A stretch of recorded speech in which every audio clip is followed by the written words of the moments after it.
مسائل بیان کریں، اس لیے یہ بہت ضروری ہے کہ ہم جو عبادت کرتے ہیں اگر اس عبادت کا ہمیں علم نہیں ہے تو یہ عبادت ہماری کسی کام کی نہیں ہے.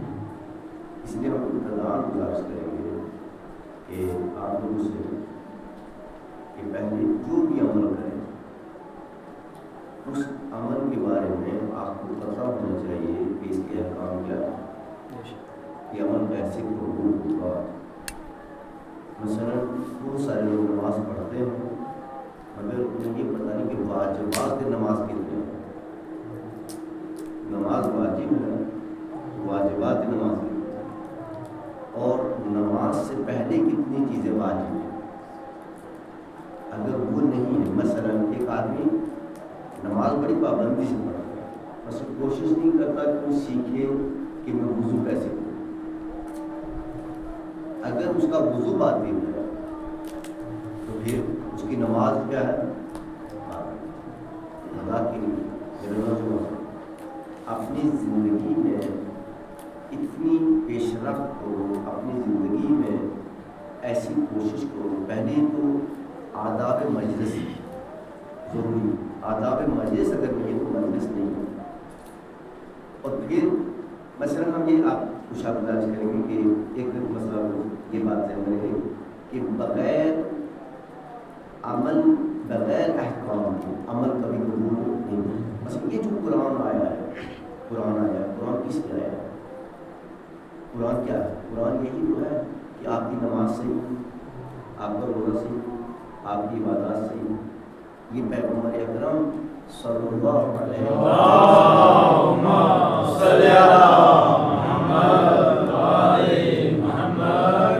امیر المؤمنین سے لے کر کے امام زمانہ تک یہ سب کیوں ہے؟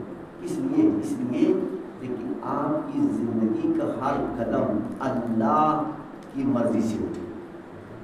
یہ مدعا اب ہماری ابتدا گزارش کر کے وضو کا طریقہ، وضو کا طریقہ میں کسی سے نہیں کہتا ہوں جو غلط کرتے ہو صحیح کرتے ہو. میں جو کر رہا ہوں اس کو آپ دیکھیے، کل سے میں سیکھتی ہوں وضو میں کتنی چیزیں واجب ہیں.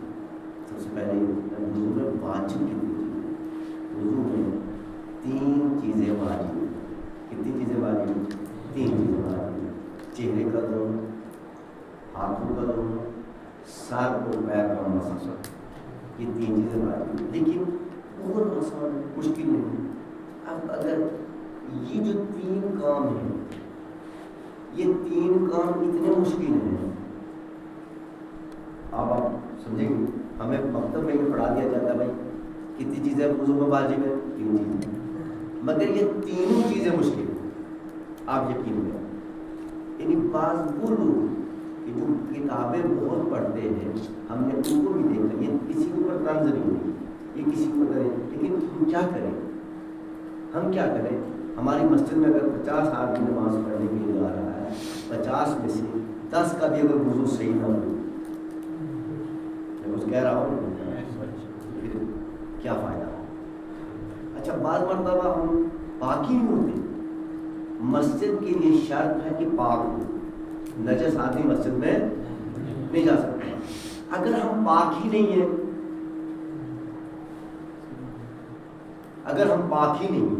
تو پھر مسجد میں کیسے آئیں؟ یہ پاک کیسے ہوگا؟ پاکیزگی کیسے آئے؟ کیا پاکیزگی آپ کے طریقے سے ہوگی؟ نہیں ہوگی. پھر اس کے کچھ احکام، کچھ مسائل، وہ مسائل قرآنی ہیں. پھر ذہن میں ان آپ مسائل کے اوپر عمل کر رہے ہیں، اس کا مطلب آپ قرآن کے اوپر عمل کر رہے ہیں. ٹھیک ہے، قرآن کے اوپر عمل کر رہے ہیں. آپ مسائل کے اوپر عمل کر رہے ہیں، اس کا مطلب ہے آپ رسول اللہ کے حکم کے مطابق چل رہے ہیں. اچھا میں کہتا ہوں چھوڑو وہ یوں کر رہا ہے. آپ نہیں چاہتے کہ رسول ایک مرتبہ میری زندگی میں مجھے میرے اوپر خوش ہو جائے. کس کی خوشی چاہتے ہیں؟ کس کی خوشی چاہتے ہیں؟ گھر میں بیٹا اگر شریف ہے، تو بتائی زمانے میں شریف ملنا ہی مشکل ہے. اس کو